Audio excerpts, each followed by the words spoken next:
Chaque année, des milliards de dollars sont dépensés dans le monde pour lutter contre la rouille. Réparation de ponts, de parkings et de tunnels que la corrosion déchire littéralement de l'intérieur. Mais il existe un matériau qui change les règles du jeu.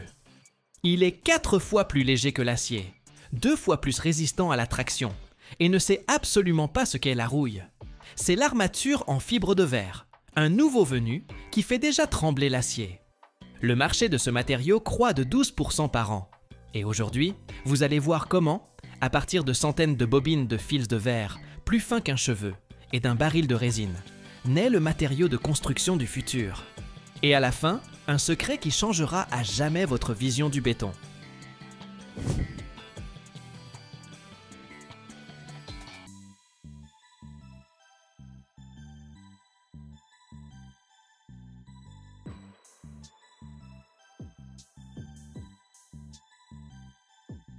Tout commence à une extrémité d'un immense atelier, où se dresse une structure qui ressemble à une bibliothèque géante pour fils.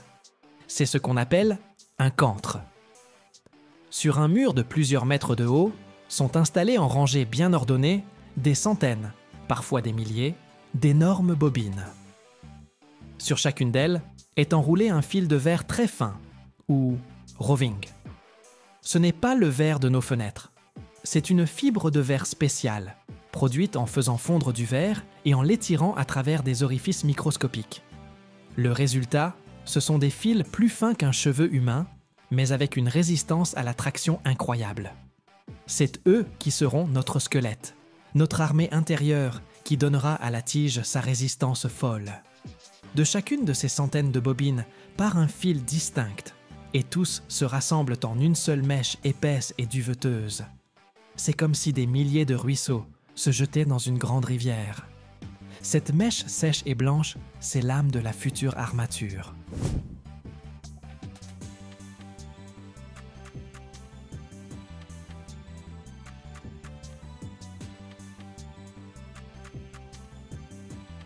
Ensuite, cette rivière de fibres de verre entame son voyage. Elle passe à travers un système de guides et de tendeurs. C'est une étape très importante, bien que discrète. Chacun des milliers de fils doit être tendu avec la même force. Si un fil est lâche, tandis qu'un autre est trop tendu, la charge sera répartie de manière inégale dans le produit final, et il perdra de sa résistance. La machine les aligne donc méticuleusement, les préparant pour le moment le plus important, le baptême dans la résine. La mèche de verre sèche est lentement immergée dans un bain rempli d'un liquide épais et collant, semblable à du miel ou du sirop. C'est la résine polymère, notre chair, qui va se développer sur le squelette de verre. C'est un cocktail chimique complexe. La base est généralement une résine polyester, vinylester ou époxy. On y ajoute un durcisseur, un catalyseur qui va déclencher la réaction chimique et forcer le liquide à se transformer en plastique solide.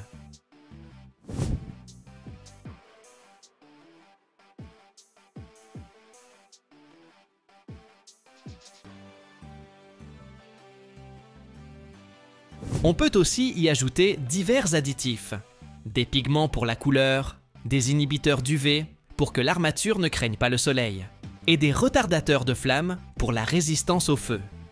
Le but de ce bain est d'imprégner chaque fibre, même la plus minuscule. La mèche doit être complètement noyée dans cette résine, pour qu'il ne reste aucune zone sèche.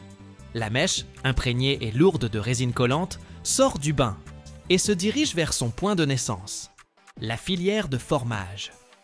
C'est le cœur de tout le processus. Imaginez une épaisse plaque d'acier avec un trou parfaitement rond et poli, dont le diamètre correspond exactement à celui de la future tige. La filière est chauffée à une certaine température. Lorsque la mèche humide est tirée à travers cet orifice, plusieurs choses se produisent simultanément. Premièrement, la filière, comme une presse, expulse tout l'excès de résine, ne laissant que la quantité nécessaire.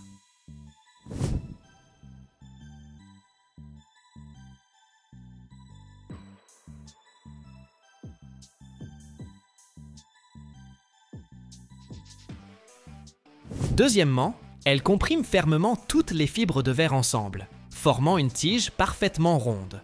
Troisièmement, la chaleur de la filière déclenche la phase initiale de la réaction de durcissement, ou polymérisation. La résine commence à se transformer de liquide en gel. À la sortie de la filière, on voit déjà la forme familière de la tige, mais elle est encore molle et vulnérable. Mais comment obtient-elle sa fameuse surface nervurée pour bien s'ancrer dans le béton? Juste à la sortie de la filière, alors que la tige est encore chaude et molle, on enroule autour d'elle une mèche spéciale de la même fibre de verre. Un fil fin, imprégné de résine, est enroulé en spirale sur la surface de la tige, créant un motif en relief. Parfois, pour une adhérence encore meilleure, on saupoudre du sable de quartz fin sur la surface collante qui se fixe à jamais à la résine. Notre armature a maintenant non seulement de la résistance, mais aussi des dents, avec lesquelles elle s'agrippera au béton.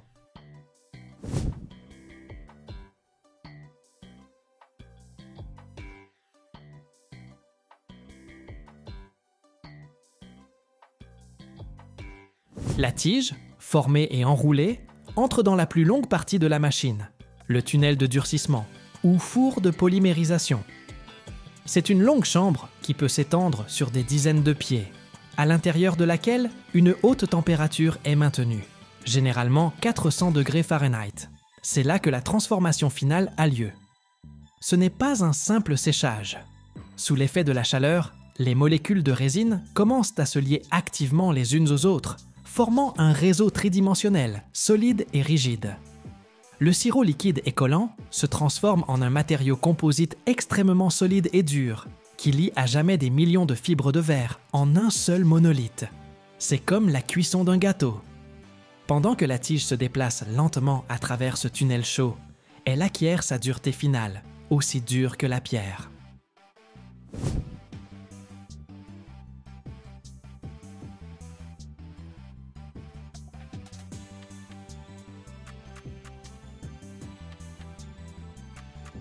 Mais qu'est-ce qui l'attire tout au long de ce parcours? Des bobines au four. À la fin de la ligne se trouve un dispositif de traction spéciale qui a donné son nom à l'ensemble du processus. Il s'agit généralement de deux mécanismes à chenilles, semblables aux chenilles d'un char, placés l'un au-dessus de l'autre. Ils serrent doucement mais très fermement la tige déjà finie et durent avec leurs patins en caoutchouc et la tirent vers eux à une vitesse constante et précisément calibrée.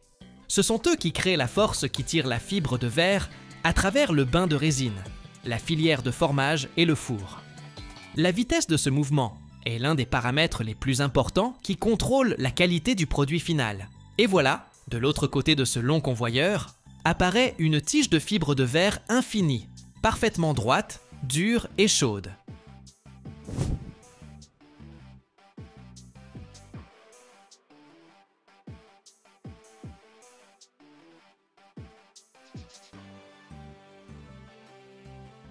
L'accord final, c'est la coupe. Une scie automatique est installée en travers de la ligne. Elle se synchronise avec la vitesse de déplacement de la tige, effectue au bon moment un mouvement rapide vers l'avant et, avec un zest sec, coupe un morceau de longueur standard, par exemple 20 ou 40 pieds, de la bande infinie. Puis, elle retourne à sa position de départ, attendant que la section suivante arrive. Les tiges finies, encore tièdes, roulent sur une table de refroidissement, puis sont rassemblées en paquets, attachées et envoyées à l'entrepôt. Et c'est ainsi que, sous nos yeux, des milliers de fils de verre fragiles et un baril de liquide collant, après un parcours à travers des bains, des presses et des fours, se sont transformés en un matériau de construction du futur, léger mais incroyablement solide, prêt à défier la rouille et le temps dans la jungle de béton.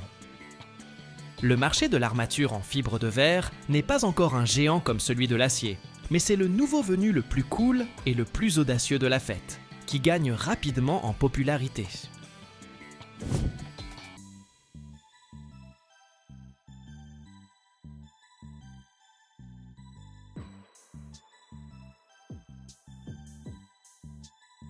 Le marché mondial de ce matériau est déjà évalué à des centaines de millions de dollars.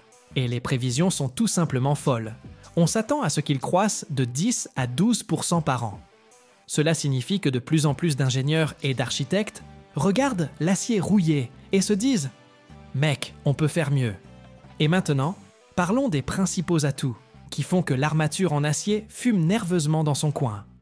Le premier et le plus évident, le poids. L'armature en fibre de verre est environ 4 fois plus légère que l'acier à diamètre égal. Ça a l'air ennuyeux? Maintenant, imaginez ça dans la vie réelle. Imaginez un camion transportant de l'armature sur un chantier. Il peut transporter 4 fois plus de longueur d'armature en fibre de verre, en un seul voyage, que d'armature en acier, car il est limité par le poids. Ou, pour la même quantité, il faudra 4 fois moins de voyages, ce qui économise du carburant et du temps.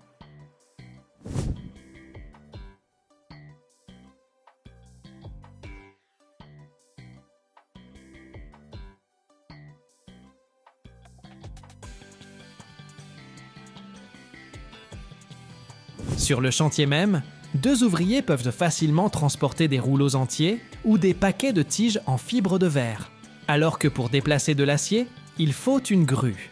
C'est une économie colossale sur la logistique et la main-d'œuvre. Deuxièmement, la résistance.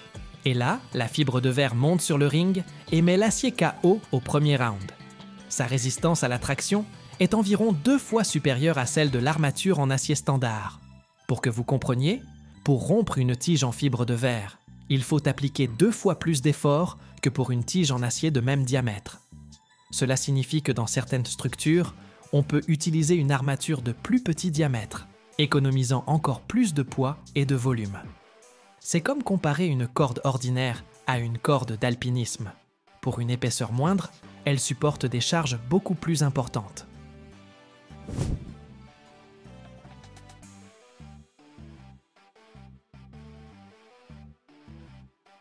Mais l'atout maître, le véritable super pouvoir de la fibre de verre, c'est sa guerre contre la rouille. Le principal ennemi de toute structure en béton armé, des ponts au parking, ce n'est pas la charge, c'est la rouille. L'eau et les sels s'infiltrent à travers les micro-fissures du béton, atteignent l'armature en acier, et elle commence à rouiller. La rouille augmente de volume et fait littéralement éclater le béton de l'intérieur. Chaque année, les États-Unis dépensent des milliards de dollars pour réparer les ponts, les parkings, les quais et les tunnels détruits par la corrosion de l'armature. Et la fibre de verre? Elle se moque éperdument de la rouille. Elle est chimiquement inerte. L'eau, le sel, les acides et les bases lui sont complètement indifférents. Cela signifie que la durée de vie de la structure augmente de façon spectaculaire. Une structure en béton armé d'acier est conçue pour plus de 50 ans. Une structure avec une armature en fibre de verre est tranquillement conçue pour plus d'1 siècle.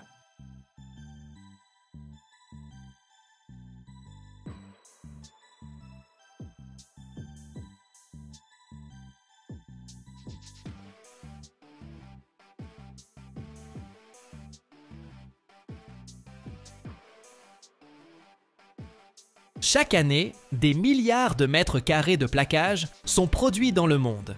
Un matériau aussi fin qu'un pétale, qui recèle la force et la beauté de forêts entières.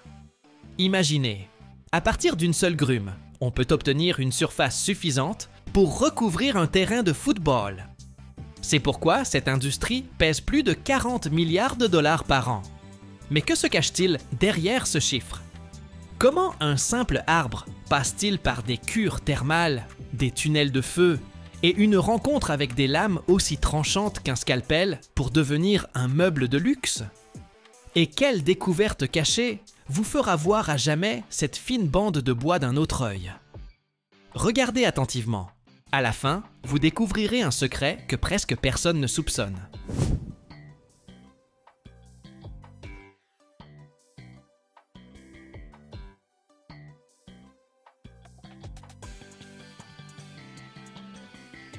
N'importe quel arbre ne convient pas à la production de plaquage. Il faut des arbres parfaitement droits, hauts, avec un grand diamètre de tronc, et surtout sans nœuds, fissures ou autres défauts sur une hauteur considérable. Chaque nœud est une cicatrice qui briserait le motif parfait. C'est pourquoi, pour le plaquage, on choisit les plus beaux spécimens de chêne, de frêne, d'érable, de noyer, de cerisier et d'autres essences précieuses. Lorsqu'une telle grume parfaite arrive à l'usine, elle n'est pas immédiatement envoyée sous la lame.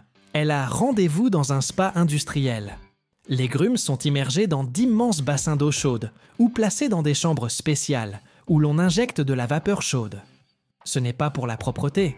Ce processus, qui dure de quelques heures à plusieurs jours à une température d'environ 100 degrés Celsius, accomplit deux choses importantes.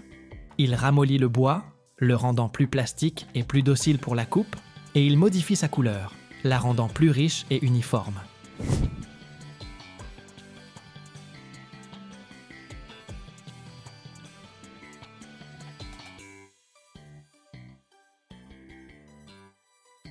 Après ce bain chaud, on écorce la grume. Une machine spéciale retire l'enveloppe extérieure rugueuse, mettant à nu le tronc pur. Et c'est là que commence le moment le plus crucial avant le grand spectacle, le centrage. La grume est fixée dans une machine et l'opérateur, à l'aide de laser, trouve son axe de rotation idéal. C'est d'une importance capitale. Un centrage correct permet d'obtenir la quantité maximale de plaquage de qualité et le plus beau motif. Et c'est alors que la grume, étuvée, écorcée et parfaitement centrée, est prête pour sa rencontre avec la lame. Il existe deux méthodes principales pour transformer une grume en fine feuille, et elles sont radicalement différentes. La première, la plus courante pour la production de masse, s'appelle le déroulage. Imaginez un crayon géant dans un taille-crayon titanesque.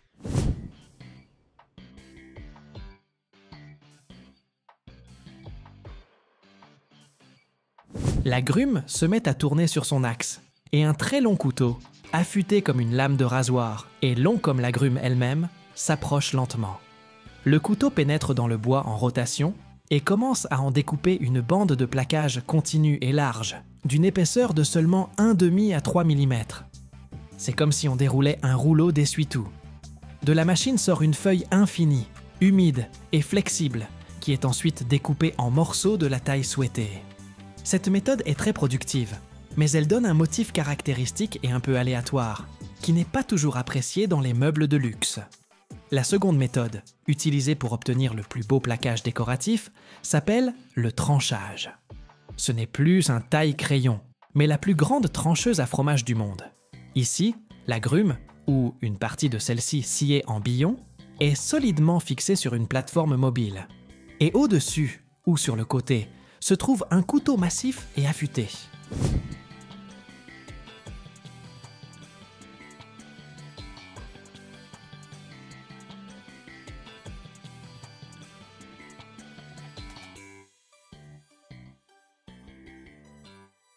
La plateforme avec le bois se déplace d'avant en arrière ou de haut en bas, et à chaque passage, le couteau découpe une seule et unique feuille de plaquage, parfaitement plate. C'est un processus plus lent et moins productif, mais c'est lui qui permet d'obtenir ce motif noble, linéaire ou figuré, que nous apprécions tant dans les meubles de luxe. Selon la manière dont la grume a été sciée avant le tranchage, on peut obtenir différents types de motifs. Une coupe sur quartier, radiale, ou sur dos, tangentielle, qui imite le dessin d'une planche massive. Le plaquage fraîchement découpé, quelle que soit la méthode, est appelé verre. Il est très humide, flexible comme du papier mouillé, et se déchire facilement. Il faut le sécher. Les bandes ou feuilles de plaquage sont délicatement acheminées vers une longue chambre de séchage. C'est comme un gigantesque four-tunnel, à l'intérieur duquel le plaquage se déplace lentement sur un convoyeur à rouleau ou à maille. De l'air chaud y circule, enlevant très délicatement et uniformément l'humidité.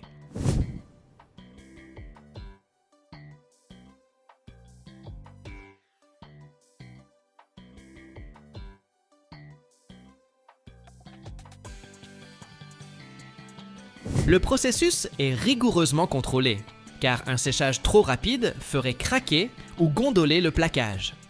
En quelques minutes, la feuille humide et molle se transforme en un matériau sec, un peu cassant, mais stable. Après séchage, les feuilles de plaquage ont des bords irréguliers. On les empile en haute liasse et on les envoie sous une guillotine géante. Une lame affûtée s'abat avec force et, d'un seul coup, coupe les irrégularités, créant des bords parfaitement droits. Maintenant, les feuilles sont prêtes pour l'étape la plus importante, où ce ne sont plus les machines qui travaillent, mais des personnes à l'œil exercé. C'est le tri. Des spécialistes examinent attentivement chaque feuille, évaluant sa couleur, son motif, la présence de défauts, et les classent en paquets selon leur catégorie. C'est un travail très méticuleux, car c'est de lui que dépendent le prix et la destination du plaquage.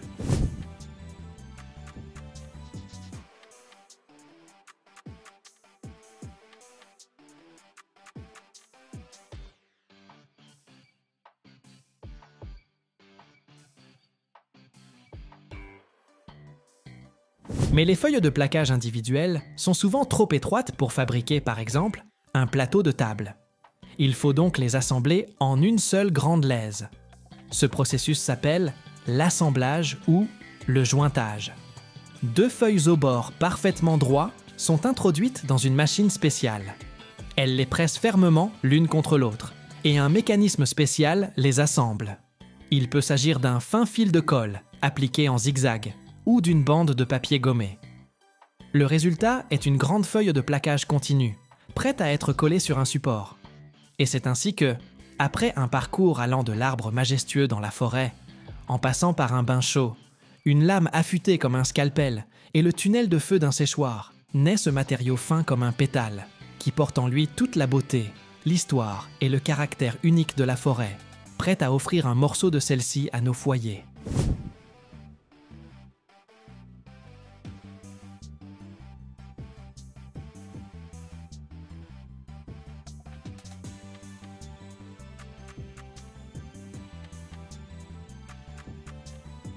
Le marché mondial du plaquage est une industrie gigantesque qui pèse plus de 40 milliards de dollars par an. Mais le chiffre le plus important et le plus vertigineux derrière le plaquage, c'est son rendement. Prenez une grande grume de noyer américain de qualité, longue de plusieurs mètres et d'environ 1 mètre de diamètre. Si on l'assied simplement en planche, on pourrait en faire, disons, une grande table et quelques chaises. Maintenant, attention. Si l'on transforme cette même grume en plaquage de 0,6 mm d'épaisseur, on peut en obtenir entre 1000 et 3000 mètres carrés de surface unique. Pour que vous compreniez, c'est assez pour recouvrir la quasi-totalité d'un terrain de football, avec une seule et unique grume.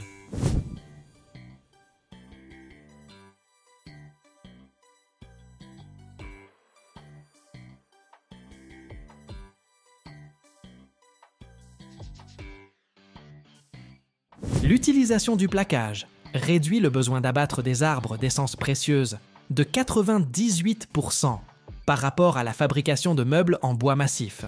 Autrement dit, au lieu d'abattre 20 arbres pour fabriquer 20 tables, nous pouvons abattre un seul arbre parfait et laisser les 19 autres continuer à pousser dans la forêt.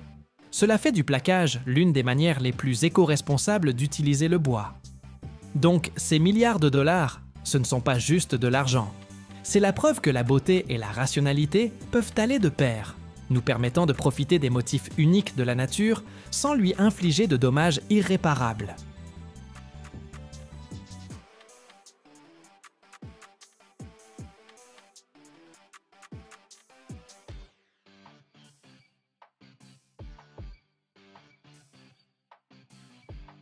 Chaque année, plus de 100 millions de mètres cubes de panneaux de fibres à densité moyenne, MDF, sont produits dans le monde. C'est une quantité si énorme qu'on pourrait en construire une route faisant le tour de la planète. Et ce, chaque année. Imaginez, ce qui n'était hier que des déchets, sciures, copeaux et vieux papiers, se transforme aujourd'hui en un matériau d'une valeur de plus de 25 milliards de dollars. La moitié de ce volume est contrôlé par la Chine, tandis que l'Europe et les États-Unis ajoutent des millions de mètres cubes chaque année. Mais que se passe-t-il réellement derrière les murs des usines, où la poussière de bois passe de déchets à des panneaux parfaitement lisses? Si vous regardez jusqu'à la fin, vous découvrirez un secret habituellement bien gardé.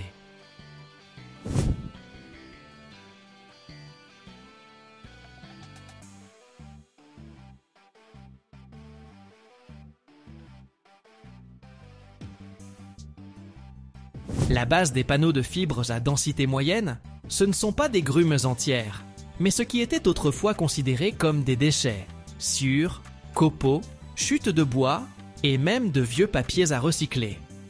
C'est le triomphe de l'utilisation rationnelle des ressources. Ces montagnes de déchets de bois sont amenées à l'usine et sont d'abord soigneusement nettoyées. De puissants aimants extraient toutes les impuretés métalliques, clous, agrafes, tandis que des systèmes de tamisage éliminent le sable et les pierres qui pourraient endommager les coûteux équipements. Ensuite, la matière première est acheminée dans une immense cuve où elle est lavée et étuvée à la vapeur chaude. Ce n'est pas pour la propreté, c'est fait pour ramollir la lignine, la colle naturelle qui maintient les fibres de bois ensemble.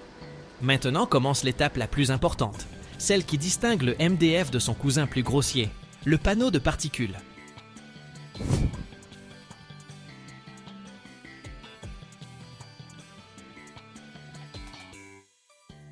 Les copeaux préparés et ramollis sont acheminés vers une machine appelée défibreur ou raffineur. Imaginez deux disques métalliques géants, comme les meules d'un moulin, tournant en sens inverse l'un de l'autre à une vitesse énorme. Sur leur surface, un motif complexe de saillies et de rainures acérées. La masse de bois est introduite entre ces disques, et ils la peignent littéralement jusqu'à ses plus petits composants, la déchirant en fibres de bois individuelles. Ce ne sont plus des copeaux, c'est quelque chose qui ressemble à de la ouate duveteuse et humide ou à de la farine de bois. Nous venons de déconstruire le bois jusqu'à ses briques élémentaires. Ensuite, il faut sécher cette masse fibreuse, mais il faut le faire très rapidement, avant que les fibres ne commencent à s'agglutiner. On les souffle donc dans un long tube de séchage chaud.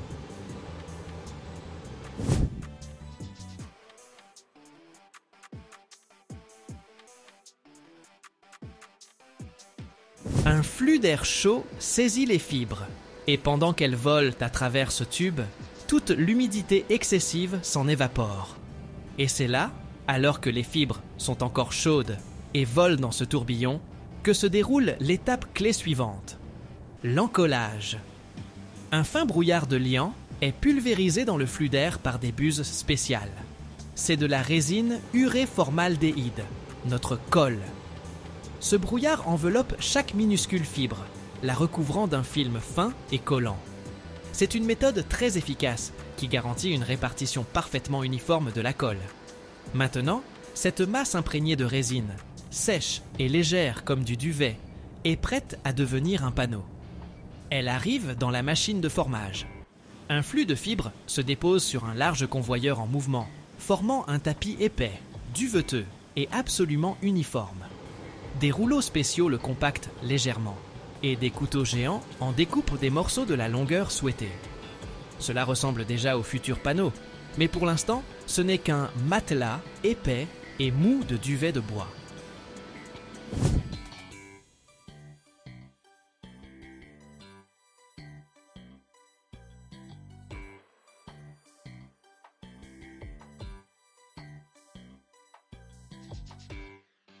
Et voici le point culminant, le pressage à chaud. Ce tapis duveteux entre dans une presse géante. Il peut s'agir soit d'une presse multi-étages, qui comprime simultanément toute une pile de panneaux, soit d'une presse continue, semblable à des chenilles géantes en mouvement. Et là, notre tapis subit l'action simultanée de deux facteurs puissants. Premièrement, une pression colossale. Les plateaux de la presse compriment notre matelas duveteux avec une force de plusieurs centaines de tonnes, réduisant son épaisseur de plusieurs fois et expulsant tout l'air. Les fibres de bois sont pressées les unes contre les autres, formant une structure incroyablement dense. Deuxièmement, une température élevée de 200 degrés Celsius. Cette chaleur fait deux choses. Elle active la résine, la faisant se polymériser et coller à jamais les fibres en un monolithe unique. Et en même temps, elle évapore les dernières traces d'humidité qui s'échappent du panneau sous forme de vapeur sifflante. Après quelques minutes passées dans cette étreinte d'acier, le tapis duveteux se transforme en un panneau de MDF dur, dense, parfaitement plat et encore très chaud.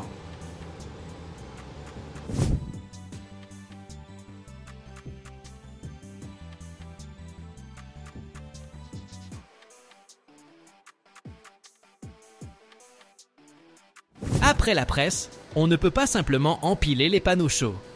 Il faut les refroidir pour éliminer les tensions internes. On les place dans un refroidisseur en étoile, semblable à un gigantesque classeur, où ils refroidissent lentement, ventilés par de l'air. Quand les panneaux ont refroidi, il est temps de leur donner leur aspect final. D'abord, on les empile en haute pile et on les laisse reposer pendant plusieurs jours. Cela stabilise leur structure interne. Ensuite, chaque panneau passe par une ponceuse. Imaginez une ponceuse à bande géante avec plusieurs têtes. De larges bandes abrasives enlèvent une fine couche superficielle des deux côtés, amenant le panneau à une épaisseur parfaitement précise, par exemple 16 ou 18 mm, et créant cette fameuse surface, lisse comme du papier. Et la touche finale, la découpe.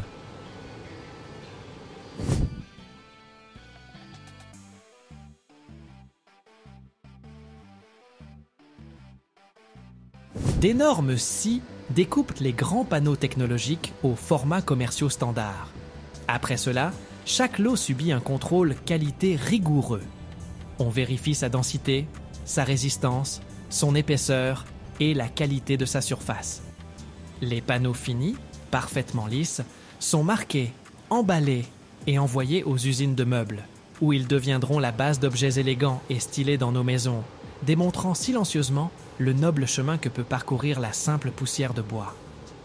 Le marché mondial du MDF est une machine gigantesque qui pèse plus de 25 milliards de dollars par an. Et cette machine n'a pas l'intention de s'arrêter. Les prévisions annoncent une croissance de 6% par an. Cela signifie que la demande pour ce matériau lisse est tout simplement folle. Et qui est le grand chef dans cette cuisine ? Le roi incontesté, c'est la Chine.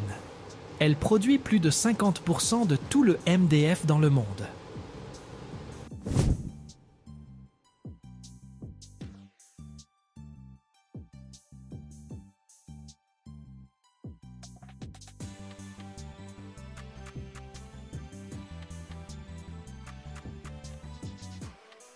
Mais l'Europe n'est pas en reste, avec des acteurs puissants comme l'Allemagne, la Pologne et la Turquie, qui produisent des millions de mètres cubes de panneaux de haute qualité.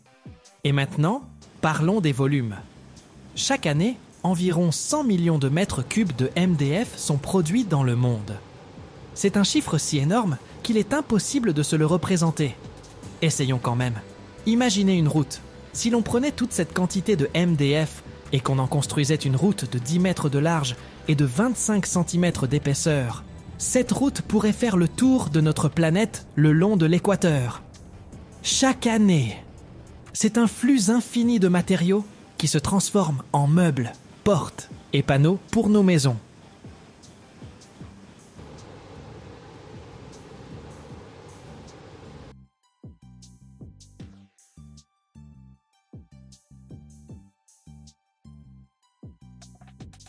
Chaque année, une statistique terrifiante persiste dans le monde. Des milliers d'ogives nucléaires restent en état d'alerte.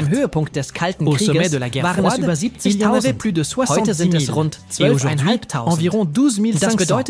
Cela veut dire qu'en quelques minutes, la planète entière pourrait basculer au bord de la catastrophe. Mais comment, à partir d'une simple pierre, un minerai d'uranium, fabrique-t-on une arme capable d'effacer des villes entières? Que cachent ces usines gigantesques qui consomment autant d'électricité qu'une mégapole? Et pourquoi la production d'une bombe nucléaire n'est-elle pas seulement de la physique, mais surtout une industrie incroyablement chère, complexe et secrète? Reste bien jusqu'à la fin, car tu découvriras un secret que les manuels scolaires ne révèlent jamais.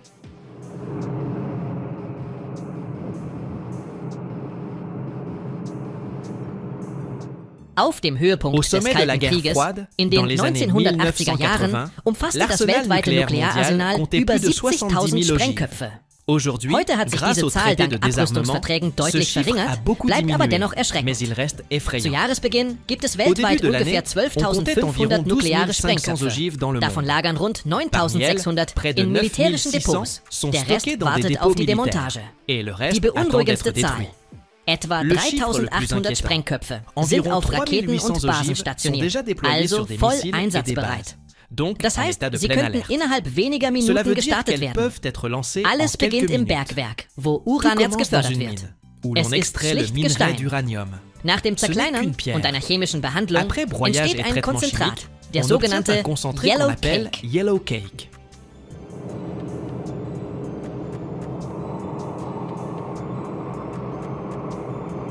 Doch das ist noch nicht einmal der Anfang.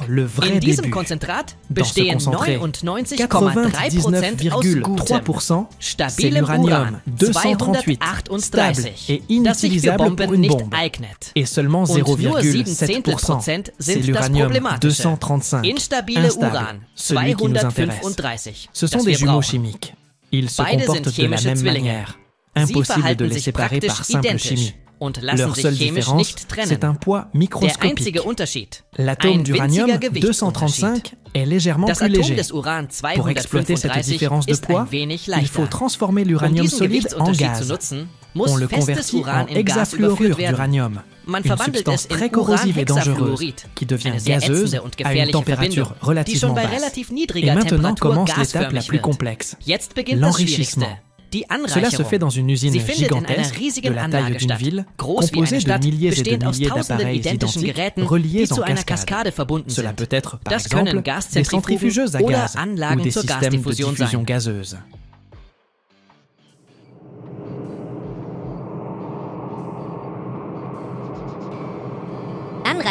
Les anciennes usines de diffusion gazeuse, comme celles qui existaient aux États-Unis, consommaient autant d'électricité qu'une grande ville, juste pour séparer lentement les atomes. Les centrifugeuses, elles, sont aujourd'hui la méthode la plus répandue. Ce sont des cylindres hauts et fins qui tournent à une vitesse supersonique. Quand on y injecte le gaz, les molécules les plus lourdes, avec l'uranium 238, sont projetées vers les parois, tandis que les molécules un peu plus légères, avec l'uranium 235, restent plus proches du centre. Ensuite, le gaz du centre, légèrement enrichi, est transféré dans une autre centrifugeuse, et le gaz appauvri, celui des parois, est écarté. La diffusion gazeuse, elle, est un procédé incroyablement énergivore. Le gaz est poussé à travers des milliers de membranes percées de pores microscopiques. Les molécules plus légères, celles avec l'uranium 235, traversent un peu plus vite. Le processus est d'une lenteur extrême.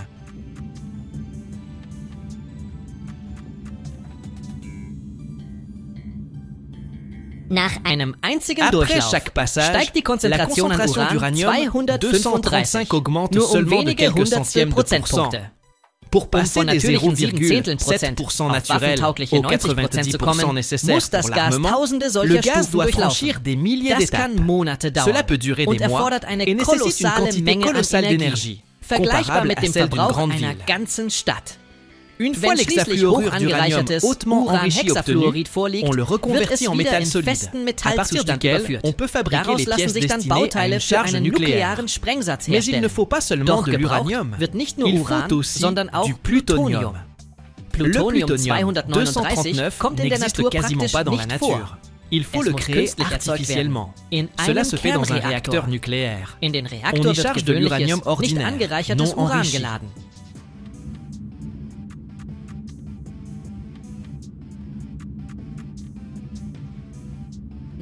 Quand le réacteur fonctionne, les neutrons bombardent les atomes d'uranium 238. Certains absorbent un neutron, se transformant en uranium 239 instable, qui après plusieurs désintégrations devient du plutonium 239. Au bout d'un certain temps, on retire les barres de combustible du réacteur. Ce sont alors des mélanges infernaux, extrêmement radioactifs, contenant de l'uranium, du plutonium et d'innombrables produits de fission. Les séparer est un défi colossal. Cela se fait dans une usine radiologique spéciale, derrière d'épaisses parois de béton, avec des bras robotisés. Les barres sont dissoutes dans l'acide, puis grâce à des procédés chimiques complexes, le plutonium est isolé de l'uranium et des autres éléments. C'est une étape extrêmement dangereuse à cause de la radioactivité. Das ist wegen der gewaltigen Strahlung extrem gefährlich.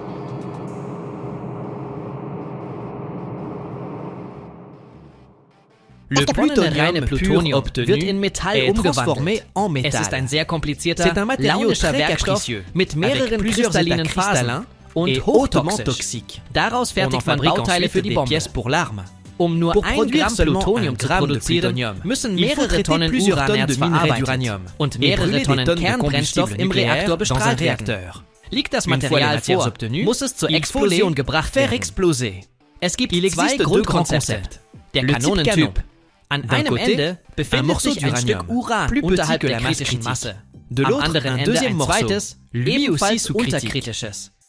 Avec des explosifs classiques, on projette l'un sur l'autre. Quand ils se rejoignent, leur masse totale dépasse la masse critique et la réaction en chaîne démarre. Le type implosion est bien plus complexe.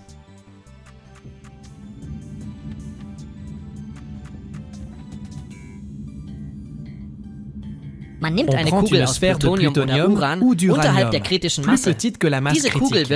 Autour, on place une couche parfaitement symétrique d'explosifs classiques. Puis, on fait exploser ces charges en même temps, à des dizaines de points, avec une précision de l'ordre de la microseconde. L'onde de choc qui converge vers le centre comprime la sphère avec une force incroyable, augmentant sa densité. Dans cet état comprimé, elle devient surcritique et la réaction en chaîne démarre.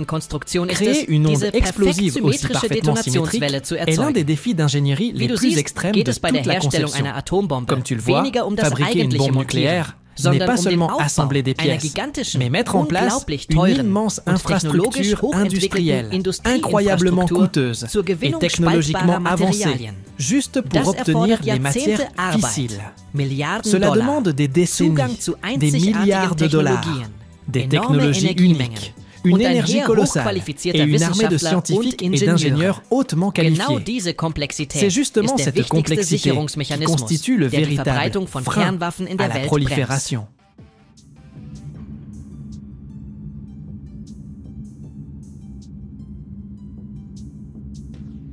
Schätzungen zufolge haben allein die Vereinigten Staaten seit den 1940er Jahren, in heutigen Preisen, über 10 Billionen Dollar für ihr Atomprogramm ausgegeben. Summen, mit denen man viele globale Probleme hätte lösen können. Chaque année dans le monde, des millions de gens montent à bord de trains qui filent à plus de 300 km par heure. Au Japon et en Europe, c'est la norme depuis longtemps, mais les États-Unis ne font que commencer ce voyage. Aujourd'hui, l'Amérique construit sa première véritable ligne à grande vitesse en Californie. Et les chiffres de ce projet sont stupéfiants. Des milliers de tonnes d'acier, soudées en barres continues de plusieurs kilomètres de long. Un acier si pur qu'il subit une purification moléculaire et un contrôle au laser. Pourquoi tout cela est-il fait avec une précision aussi maniaque ? Et que se passerait-il si le moindre micro-défaut restait à l'intérieur d'un rail ? Regardez jusqu'à la fin, vous découvrirez quelque chose qui changera à jamais votre perception de la vitesse et de la sécurité.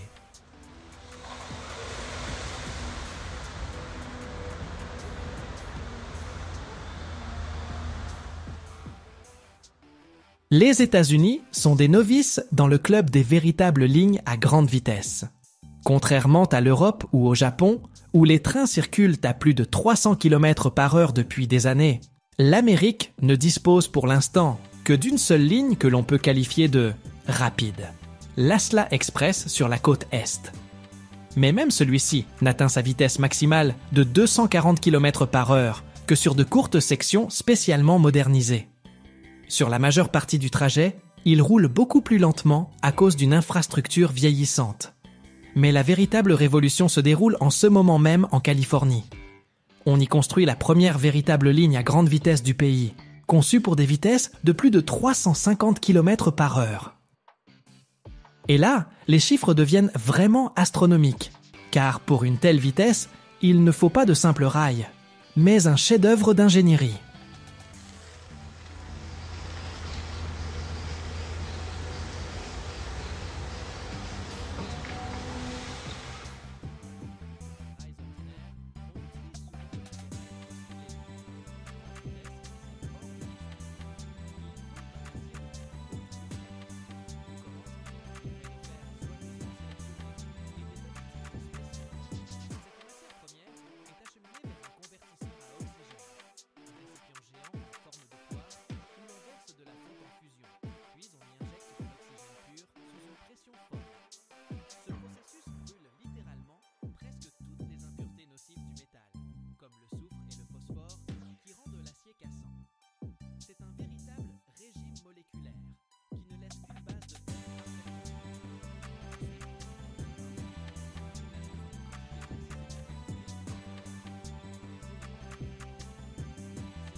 Mais même cela ne suffit pas.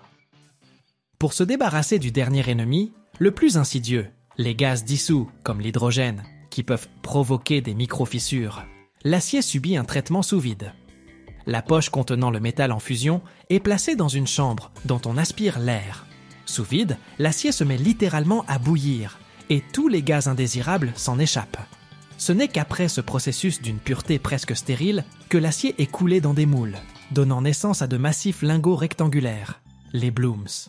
Ces blooms incandescents sont envoyés dans un four de réchauffage, où leur température est portée à l'état plastique idéal, 1200 degrés Celsius. Et de là, d'un orange éblouissant, il arrive au laminoir. C'est une série de cylindres d'acier géants qui sont de véritables sculpteurs.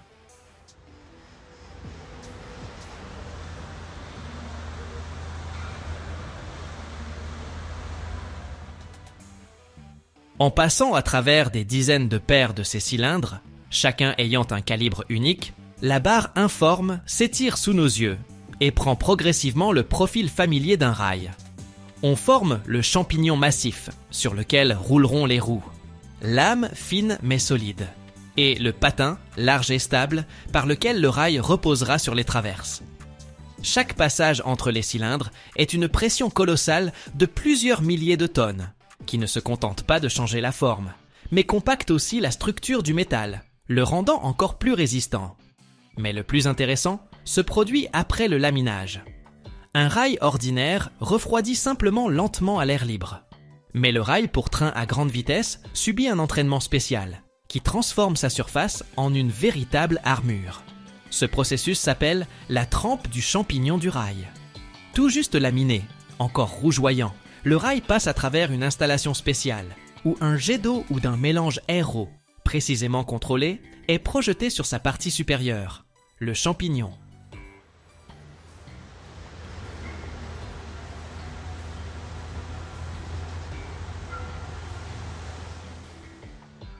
Cela provoque un refroidissement brutal, par choc de la seule couche superficielle. Le résultat est un matériau étonnant, 2 en 1. En surface, sur une profondeur de plusieurs centimètres, se forme une couche d'acier incroyablement dure et résistante à l'usure, capable de supporter la pression colossale des roues d'affût du train sans se déformer. Et le cœur du rail, son âme et son patin, restent plus tendres et plus ductiles. C'est d'une importance capitale. Si tout le rail était aussi dur, il serait fragile comme du verre et pourrait se fissurer sous les vibrations. Mais ainsi, nous avons la combinaison parfaite. Une armure résistante à l'usure en surface et une base tenace et résistante au choc. Après le refroidissement, commence l'étape où la précision devient une religion. Le très long rail, parfois de plus de 100 mètres, passe par une machine à dresser. Un système de rouleau qui, avec une force incroyable mais une précision chirurgicale, le redresse jusqu'à l'état d'une corde parfaitement tendue.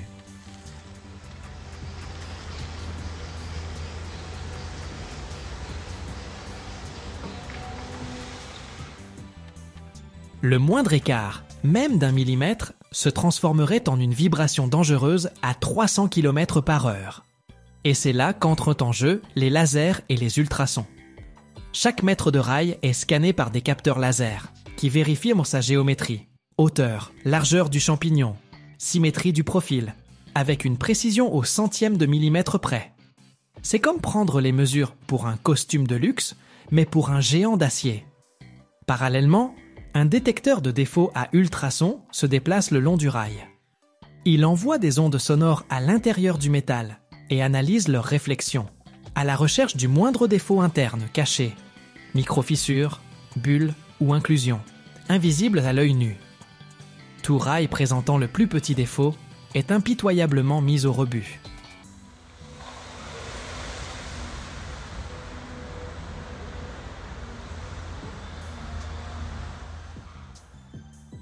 Et la touche finale, qui distingue les lignes à grande vitesse, c'est la lutte contre les joints. Le tac-tac que nous connaissons bien est le son des roues passant sur l'espace entre 2 rails. À grande vitesse, ce choc se transforme en une force destructrice. C'est pourquoi ces longs rails de 100 mètres sont transportés vers des bases de soudage spéciales, où ils sont assemblés en barres continues de plusieurs kilomètres de long. Cela se fait par soudage, par étincelage. Les extrémités de deux rails sont pressées l'une contre l'autre.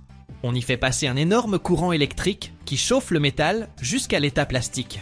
Puis, on les comprime avec une force énorme, les fusionnant littéralement l'une dans l'autre.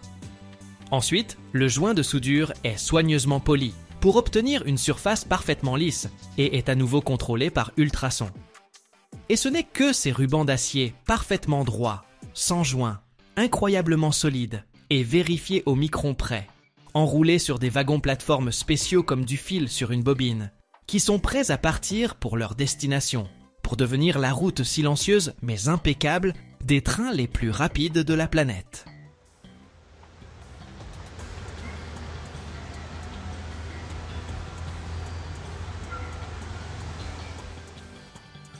Sur le chantier de la ligne californienne, les rails standards de 100 mètres sont soudés en longs rails soudés, pouvant atteindre 400 mètres.